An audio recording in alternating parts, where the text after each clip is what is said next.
Khair, inshallah. If there are any questions from the brothers, sisters, or anyone from online, we'll try to take them now.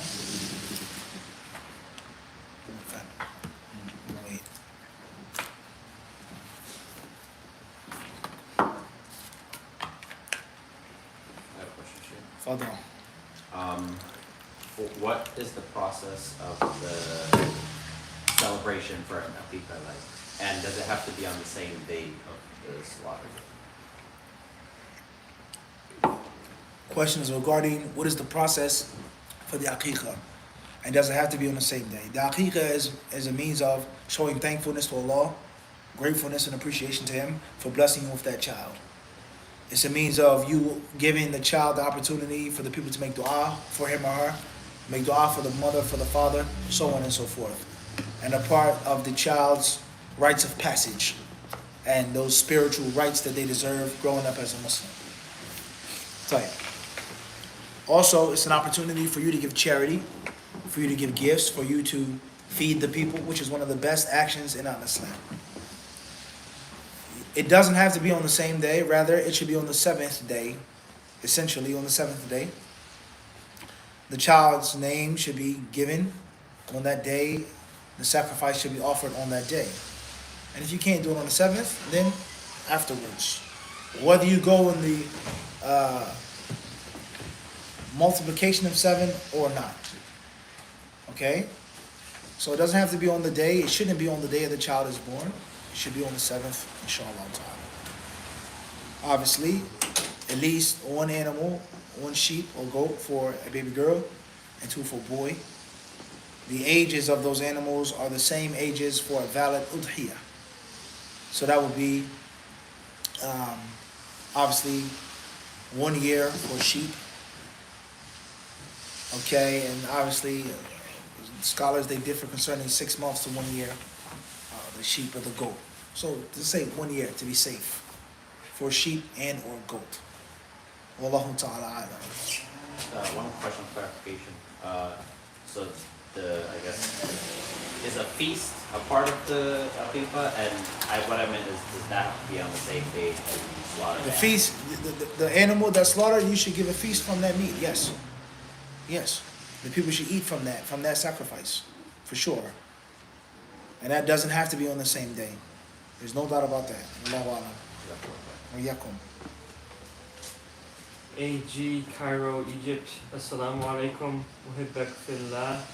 May Allah keep you firm. May He forgive us and the Muslims and allow us to see the truth and not be heedless. Ameen. Ahabbaka alladhi ahbabtani fi. Jazakallahu khairan. SR, Minneapolis, Minnesota. Do you recommend anywhere to study in Morocco? Question come from Minnesota. Do I recommend anywhere to study in Morocco? I don't have a specific place or location or scholar that I would mention right now. Obviously, Morocco has a long and rich history of Islamic studies, especially in Fez, and other parts as well. There are people of knowledge there. There's no question about that.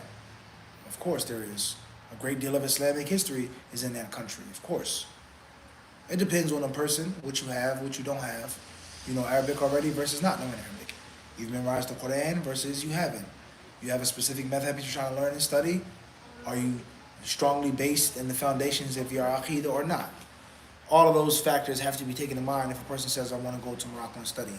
Whether you're going to a university, whether you're going to a markaz, a sheikh's camp, so on and so forth. Who is the sheikh or the sheikhs that you want to study with in Morocco? What is there, so on and so forth. Wallahu a'lam. AA, Toronto, Canada. Sheikh, can you give me advice regarding how to give dawah to non-religious friends? How to bring up the conversation? Giving dawah to non-religious friends. Encourage them. What makes you practice? What gives you the drive? Tell them how you feel. Tell them how good it feels. Tell them how you found yourself. Tell them how it made your life better when you were conscious of Allah's rights before anything else. Give them what worked for you and what works for you. It's a very powerful tool when you just relate your story to the next human being. People ask all the time, how did you study? Where'd you study? How'd you this? How did you such and such? They want to hear it from you. Even though there are other ways, but they want to hear your specific story. So oftentimes the only thing that you have to do is just pass on the feeling that you're experiencing. That's it. Wallahu alam. M.A. Hyde, India. Assalamu alaikum Mufti. What are your thoughts on newly practicing Muslims hero worshipping their favorite dua? Question comes from Hyderabad. What advice do you give with regards to hero worship of their favorite du'at? There's nothing wrong with loving the favorite da'i, your favorite da'i. You love him or her or whoever they are. You respect them. You want to meet them. You want to study with them. I'm indebted to you. You changed my life by Allah's permission. You talk. Alhamdulillah, that's fine. Going above and beyond that, thinking and feeling that they're infallible, they can't make any mistakes, they aren't human beings, everything they say is right and correct 24/7, different what? Story. They have the ability to make the halal haram, the haram halal, different story. Wallahu alam. S.A. London, UK. Assalamu alaikum Sheikh. Please provide some ahadith or advice on the best way to teach and Islamic studies and help children at the masjid who are on the spectrum, i.e. autistic, ADHD.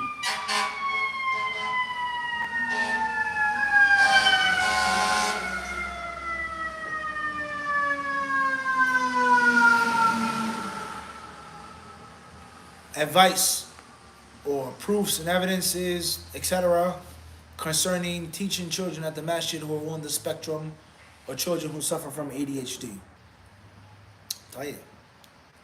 Well, first and foremost is mercy. Mercy. Patience.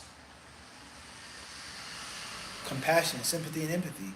Those are all prophetic teachings. And realizing that everyone's different. The Prophet ﷺ spoke to different companions in different ways, different manners, based off of what they had and what they didn't have. So, be patient. Don't look down upon these children. Feel grateful to Allah that Allah didn't test you with that sickness or illness. And be grateful that Allah put you in that position to look after them and to be that kind helping hand for them. Teach them according to what they have the ability to do. Wallahu alam. S.R. Minneapolis, Minnesota. Can you give advice how to make heart a suitable place to memorize Quran? I feel like my heart is not prepared for the blessing of the Quran.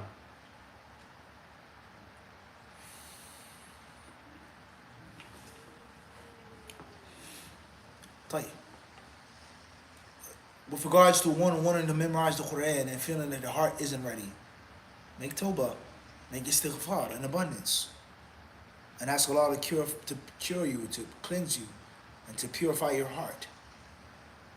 But beware of waswas.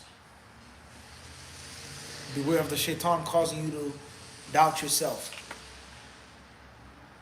and to lack the necessary encouragement and ambition, self-esteem, self-confidence to memorize and to study the deen. Wallahu alam. This message doesn't have... Next one. Okay. W.A. from Minneapolis, Minnesota. What are your thoughts on Syria? What are my thoughts on Syria? There are many thoughts. First and foremost is Syria is a blessed land. There's no doubt about that. According to Quran and Sunnah. History of different prophets and messengers, let alone the lineage of scholastics and scholars who came from that land, who came from the Levant, so on and so forth. So it's a land deeply rooted, steeped in Islamic history. So in general, it's a blessed, sacred place in general. Not Mecca, it's not Medina, Masjid al-Aqsa, but, okay, there's no doubt about that. according to the Quran and the Sunnah. So, before a Muslim has any thoughts, what's your iman? And obviously, Syria, similar to Iraq, even though Syria has more virtues. But you just talk about history, lineage, the Muslims, scholars of Hadith, all of the great battles and wars and conquests. So to allow this land or these lands to be trampled upon and desecrated by filthy feet and hands is a great shame. And that isn't a matter of opinion or thought or feeling. Every Muslim has to have that feeling and that belief. And of course, Palestine and Jerusalem, every Muslim has to have that belief. It's obligatory, based off of Quran and Sunnah. As far as that which is outside of one's Aqiqah, that's the Aqiqah, which you have to believe in. What's outside of that, what my personal thoughts and feelings are, so on and so forth. Politics are politics, huh? Politics are politics. It's that simple. And nations who are in charge and in a state of authority and power, they will do whatever it takes to keep that authority and power. Whether that's the United States, whether that's Israel, whether that is Greater Israel, whether that is this regime, this country, this God, it's those who have power, they want to keep the power. And they want to do whatever it takes to keep that power, even if it means worshiping other than Allah. If power and money is their deity or their deities, then that's what it is, unfortunately. And the average person has to suffer. The common people suffer. The peasant farmer, the bread maker, the poor widow, the orphan, they're trampled upon. Okay, unfortunately. So that is something which breaks my heart personally. And a big part of my thoughts concerning Syria is, it makes me want to laugh, to be honest. It's a big, gigantic joke. Lebanon, Gaza, the United States, buffer zones, blah, blah. It's like unbelievable. It's like a joke, literally. It's unbelievable. It's like, this can't be reality. Like, it's not, like, turn off the, like, hit the remote. No, this is real life. These lies, the bloodshed, it's unreal. You know, la hawla wa la quwwata illa billah. It's literally unreal. You know, the weakness of the Muslims, the weakness of that region of the Arab states is unbelievable. In which this one country can just do whatever it pleases. The control that this country or these people have over the mainstream media in the world, in which they go bend over backwards to justify and it's unreal. It's unbelievable. But the Quran and Sunnah has told us about all of these things. All of these things. Okay? Allahu musta'an, yani. And much more can be said, huh? Fadal. IT well in Canada. And of course, last but not least, like we've said many times before, with regards to, it's been over a year now. How many months has it been? Since October? The 7th? What month are we in right now? December, 2 months. What's going on? All right, those poor hostages, huh?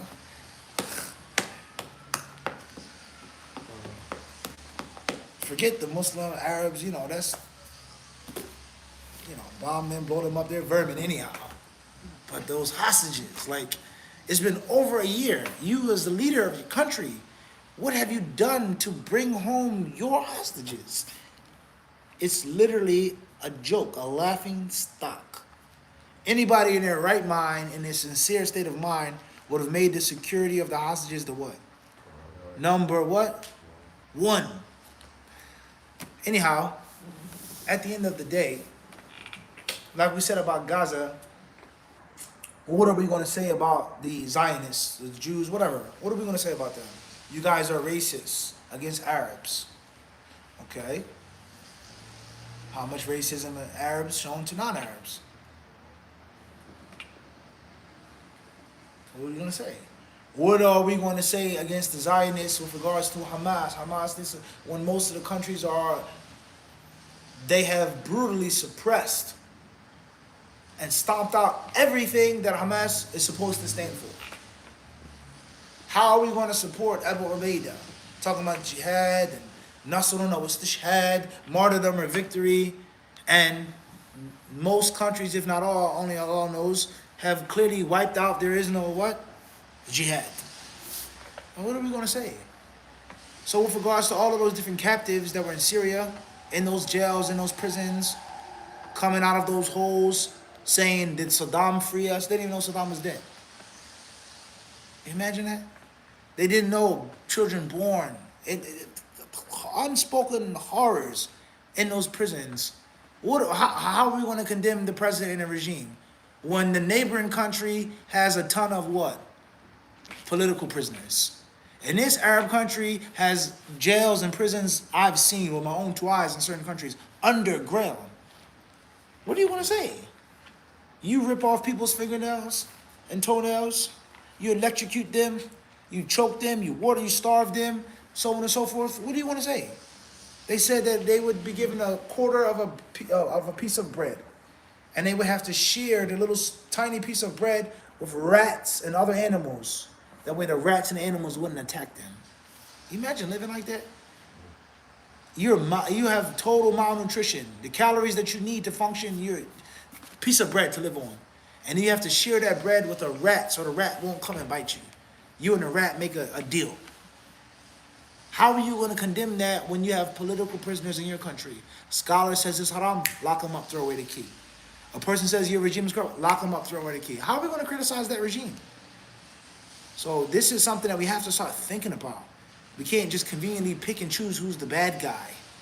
And we are guilty of that exact crime. And it's one of the reasons why those different countries and those people aren't speaking out against the Zionists.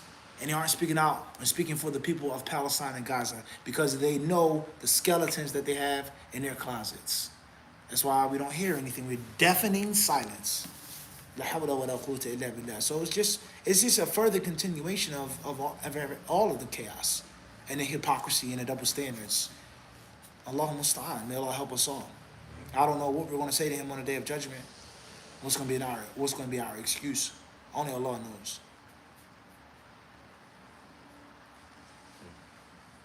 IT, well, in Canada, is it haram for men to wear any amount of red? The cow. Huh? It's not haram? Is it haram for men to wear any amount of red? There are different views of the scholars on this issue. I take the view that it's lawful for men to wear red as long as it doesn't imitate the kuffar and imitate women. Nor is it a means of imitating the polytheists. Allahu ta'ala alam. MA, Hyderabad, India. I'm highly confused about what Quraysh believed about their gods in light of dalail such as Kitab al-Asnam of Ibn al-Kalbi. Next question. AM, AC, New Jersey. What is the condition of al-Araya? Can the loan have a high APR? طيب. As far as al-Araya, as we explained in the Musaqat and in other books as well, with regards to the fruits of those trees, them being lended, estimated, so on and so forth, APR, then to be quite honest, it's very difficult for a person to try to halalify this entire monetary system. Low APR, no APR, so on and so forth. Is that even possible? In order to practice the halal credit with regards to mortgage or business or so on and so forth, you have to have already established what? Which is based off of? The first thing I'm going to ask you is your credit score, your credit history. Almost done. FA, Bronx, New York. I read a dua in Sahih Muslim which mentions whoever asks for martyrdom, Allah will give him the reward of a martyr. Is this Sahih? How can we ask for a righteous, honorable death? If you're honest with Allah, Allah will be honest with you. If you want to die as a martyr and you make that dua, there you have it. And of course, whatever dua you make, you have to physically perform the necessities and the requirement of getting that dua answered. So if you ask Allah for children, you have to get married. You have to consummate the marriage. You have to sleep with your wife at a time of ovulation, so on and so forth. And perhaps you get what you asked Allah for a righteous child. So if you want martyrdom, you have to go to the places or the situations which will expose you to the chance of martyrdom. Be honest with yourself. Be honest with Allah. Allah Ta'ala. Fadl Mikhail. Like some banks, right? They let you said riba is haram, but the banks will let Take you, off the red shirt and then maybe we'll come back to you.